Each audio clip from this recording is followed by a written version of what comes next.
नमस्कार। कैसे हैं आप सब लोग? उम्मीद है सब अच्छे होंगे, बढ़िया होंगे, मस्त होंगे। आज हम बात करेंगे कि जो मानसिक स्थिति है, जो शारीरिक स्थिति है, जो आर्थिक स्थिति है, इससे कैसे निपटा जाए। एनर्जी का इसमें क्या रोल होता है, एनर्जी को किस तरह इस्तेमाल करें ताकि आप अपनी स्थितियों से उभर के वापस आ जाएं। बड़ा विशेष ध्यान देना होता है इन सब चीज़ों पे, व्याकुल नहीं होना होता है। इसमें आपने बहुत सारे लोगों ने सुना होगा, एक वर्ड है दृष्टा। दृष्टा, आप दृष्टा बनिए। बहुत सारी परिस्थितियां ऐसी होती हैं जहाँ पे आपको दृष्टा बनने से निदान मिल जाता है। दृष्टा बनने के लिए आपकी एनर्जियों को कंट्रोल करना आना चाहिए, अपनी भावनाओं को कंट्रोल करना आना चाहिए, नियंत्रण करना आना चाहिए। अब दृष्टा होता क्या है, इसको समझना है। आप बहुत सारे परिवर्तन लाना चाहते हैं, बहुत कुछ अच्छा करना चाहते हैं, लेकिन होता नहीं। एक काम किया, फेल हो गए, दूसरा काम किया, फेल हो गए, तीसरा काम किया, फेल हो गए, है ना। ऐसे में आपकी मानसिक स्थिति बहुत डाउन हो जाती है, लोग डिप्रेशन के शिकार हो जाते हैं। नहीं होना चाहिए ना, ऐसी स्थिति में नहीं होना चाहिए। लेकिन होता क्या है कि ऐसी स्थिति में अगर आप जस्टा वाला फॉर्मूला अपनाएंगे तो आपको बहुत बेहतरीन रेमेडी अपने आप स्वतः मिलती है, क्योंकि नेचर सपोर्ट करता है। आपके हर प्रॉब्लम में नेचर सपोर्ट करता है। आप उतना कीजिए जितनी आपकी क्षमता है, फाइट कीजिए आप। जैसे एग्जामिनेशन का पेपर आता है तो सबसे पहले वो सवाल कीजिए जो आपको आते हैं, उसके बाद जो सबसे अच्छी तरह आते हैं वो सबसे पहले कीजिए, उसके बाद वो कीजिए जिसमें आपको थोड़ा सा डाउट है, हल्का फुल्का मेहनत करनी पड़ती है, आप फिर वो कीजिए। तो जब सबसे पहले किया आपने जो आपको आते हैं, उसके बाद आपने वो किए जो आपको कम आते हैं, और उसके बाद उन पर जाइए जो आपको बिल्कुल नहीं आते हैं। ठीक, ये पैटर्न अपनाएंगे तो आप देखेंगे आप बहुत बेस्ट करके आ गए। जो आपकी तैयारी थी, जो आपकी क्षमता थी, उससे बेहतरीन आपने किया है।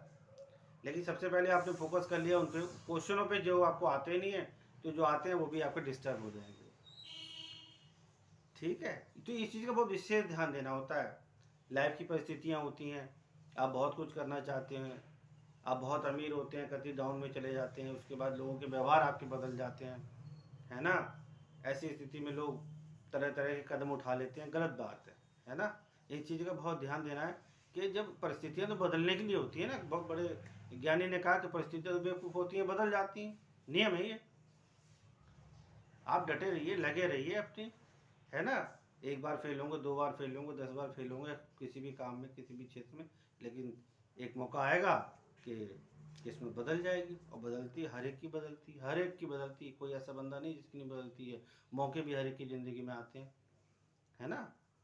तो उनको पहचानना होता है, उन पर एक्शन लेना होता है। दृष्टा आप बनेंगे, दृष्टा बनेंगे तो ये सारे काम आसान हो जाएंगे। दृष्टा बनने के लिए आपको केवल शांत होना होता है। चलो भाई, मैंने जितना प्रयास करना था कर लिया, मैं कर सकता था मैंने किया। अब जो नहीं हो रहा है तो अब हरी इच्छा, ईश्वर की इच्छा, अल्लाह की इच्छा, परमेश्वर की इच्छा है, जो हो जाएगा वो करेगा। इस तरह करके देखिए आप ना, तो आप जहाँ फंसे वहाँ से निकल आएंगे। ज़िंदगी में कोई गलत स्टेप कभी नहीं उठाएंगे। दृष्टा बनेंगे आप तो आपको बहुत ताकत मिलेगी, बहुत सारे निदान अपने आप स्वतः मिलेंगे, क्योंकि कोई भी निदान लेके दुनिया में नहीं आता है। सारे निदान नेचर अपने आप देता है। कोई सलाह दे देता है, किसी का दिमाग अपने आप क्लिक कर जाता है उस पॉइंट को। आप इन चीज़ों को नोट करोगे ना तो लाइफ में बहुत आगे निकल जाओगे, बहुत आगे निकल जाओगे। आदमी बहुत अमीर होता है, फिर एकदम गरीब हो जाता है, माइनस में चला जाता है। ऐसी स्थिति क्यों आती है? ये तो समय का चक्र बदलता रहता है। ऐसी स्थिति में अपना मनोबल कम नहीं करना चाहिए, तोड़ना नहीं चाहिए, फाइट करती रहनी चाहिए, लगातार प्रयास करना चाहिए। ऐसे आप प्रयास करोगे ना तो बहुत आगे निकल जाओगे। ये वीडियो बनाने का एक उद्देश्य है, क्योंकि मेरे बहुत सारे फ्रेंडों ने गलत स्टेप उठाया, वो आज दुनिया में नहीं है। मैं कहता हूँ परिस्थिति कैसी भी हो, आप टिके रहिए। जो टिकता है वही जीतता है, नियम है। जो टिकेगा वही जीतेगा। दुकानदार दुकान खोलता है, सुबह शाम तक बोनी नहीं होती है, तो इसका मतलब ये कोई दुकान बंद कर देगा। अरे आज नहीं हुई तो कल हो जाएगी, कल नहीं हुई तो परसों हो जाएगी। ऐसा तो नहीं कि हर दिन नहीं होगी, होती है ना। तो कभी भी अपना मोरल डाउन नहीं करना है, कभी भी हिम्मत नहीं हारनी है। इन चीज़ों को बहुत विशेष ध्यान रखिए भाई। मेरे सब लोगों से अपील है, कोई भी परिस्थिति हो उससे फाइट कीजिए। समझ में नहीं आ रहा तो शांत होकर बैठ जाइए, ध्यान कीजिए, अपने आप को रिव्यू कीजिए कहाँ गलती हो रही है, उसको सुधारिए। आप जब रिव्यू करेंगे, रिव्यू करने की आदत डालिए कि आपने सुबह से शाम तक क्या किया है। शाम तक जो किया है ना उसको पूरा देखें, आपने दिन में क्या गलती की, क्या अच्छे काम किए, क्या बुरे काम किए हैं, उसको आप देखिए। जो गलती हो गई है आपसे, आपके अपने वर्क में जो आपका नेचर ऑफ वर्क है उसमें अगर गलती हो गई है तो उन गलतियों को सुधारिए।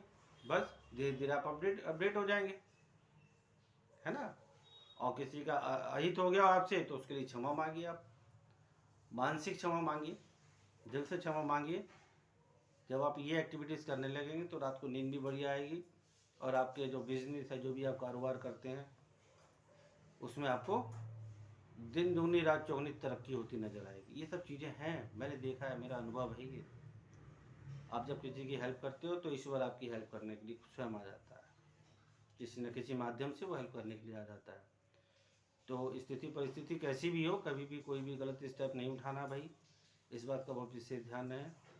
आप चाहे जॉब कर रहे हैं, परीक्षा की तैयारी कर रहे हैं, या लाइफ में हैं, सास बहू का पंगा होता है, झगड़ा होता है, होने दो, समय के साथ सब बदल जाता है ना। हर एक का अपना नेचर होता है, कभी हम एडजस्ट करें, कभी सामने वाला एडजस्ट करे। अब सामने वाला एडजस्ट करता ही नहीं है, हम ही एडजस्ट करते रहते हैं, तो ये प्रॉब्लम हमारे अंदर हो जाती है, अरे हम ही एडजस्ट करें हर बार। तो ये भी सोचना बंद कर दो, छोड़ दो उस पर। जब वो करेगा करेगा, आराम से करेगा, क्योंकि एहसास तो सबको होता है, किसी को पहले होता है, किसी को बाद में होता है ना।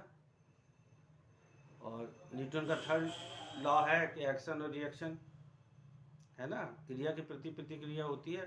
तो अगर आपके साथ कोई दुर्व्यवहार करता है, मिथ्या वचन बोलता है, अभद्र वचन बोलता है, तो आप कभी शांत रह कर उसे सहन कीजिए।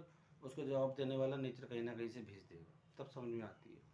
बहुत गंभीर हैं ये बातें, और इस चीज़ को बहुत ध्यान रखिए।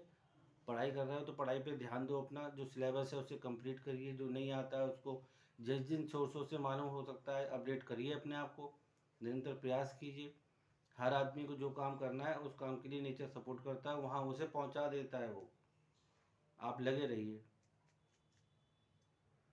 दिल और दिमाग के बीच में जो दूरी है ना, दिल नीचे दिमाग ऊपर है। दिल तो बहुत कुछ करता है करने के लिए, लेकिन हमें दिमाग से सोच के करना पड़ता है ना। ईश्वर ने अगर दिल और दिमाग की स्थिति अलग अलग रखी है, इसीलिए रखी है भाई, कि दिल तो बहुत कुछ कहेगा, लेकिन दिमाग से एनालिसिस करके जो आपको विवेक काम करेगा उसके अनुसार अपना काम कीजिए, तैयारी कीजिए, फिर देखिए अब ज़िंदगी में कितना समाधान हो सकता है भाई। ऐसी कोई समस्या नहीं है जिसका समाधान ना हो, अंतर इतना होता है मालूम नहीं होता है। 4 लोगों से मालूम करते हैं, मालूम चल जाता है, ऐसे नहीं ऐसे जाइए भाई। अनजान शहर में जाते नहीं जाते, हम किसी का एड्रेस लेके 2-4 लोगों से पूछते हैं भाई वो कहाँ रहते हैं, बोले वहाँ रहते हैं, उस गली से उधर जाना है, उधर खंबा पड़ेगा, उधर तीसरी गली में उनका चौथा मकान है, लोग बता देते हैं, है ना। ये जीवन ऐसे ही भाई, कतई खेलते चले जाओ, टेंशन फ्री हो, खेलते चले जाओ, खेलते चले जाओ, आपकी हर मुश्किल आसान होगी। मैं आपको पक्का बता रहा हूँ कि ऐसी कोई समस्या नहीं होती जिसका समाधान नहीं होता। बस मन को एकाग्र की, विचलित मत होइए, विचलित मत होइए। त्राटक भी मैंने आपको बताया है, शांत रहने का तरीका, ये दृष्टा है। आप खाली जो प्रयास कर सकते हैं वो करिए, बाकी सबके लिए इंतज़ार करिए आराम से बैठ के, ऐसे देखते हैं क्या होता है, देखते हैं प्रभु क्या करता है। ये करिए, देखिए, क्योंकि प्रभु किसी के साथ गलत नहीं करते हैं, समझ रहे हैं आप। उसकी जो स्टेपिंग है वो अल्टीमेट है, और हम लोग की सोच से परे है। तो अपने ईश्वर को, अपने गॉड को सबसे ऊपर रखिए, सबसे आगे रखिए। जिस किसी को भी आप मानते हैं उसको आगे रखिए, या फिर आप देखिए आपके हर रास्ते में चमत्कार होते चले जाएंगे। सुबह को उठ के अपना ध्यान कीजिए, पूजा कीजिए, पाठ कीजिए। मैं सारी चीज़ें आपको डिटेल में इसलिए बता रहा हूँ कि ये सारी चीज़ें आपको सामान्य जीवन जीने में मदद करती हैं। जितना कर सकते हो उतना करिए, नहीं कर सकते उसके बाद बैठिए आराम से, दृष्टा बनिए, अब देखिए क्या होता है। कि जो मेरी क्षमता थी मैंने कर ली, अब तो उसका काम वो करेगा, ठीक है। इन सब चीज़ों को बहुत विशेष ध्यान रखें, अपने परिवार का ध्यान रखें, अपने बच्चों का ध्यान रखें, अपने कैरियर का ध्यान रखें, है ना। अपने सोशल जो संपर्क हैं उनका ध्यान रखें। आप केयरफुल बनिए। जब आप दूसरों की केयर करोगे तो ईश्वर आपकी केयर करेगा, आप दूसरों की मदद करोगे ईश्वर आपकी मदद करेगा। ये सच है, ये कहने की बात नहीं है। आप इसे करके देखिए, इसका अलग ही आनंद है, बहुत ज़बरदस्त आनंद है, मैंने अनुभव किया है, ठीक है। चलिए, ठीक है, thank you, have a happy day.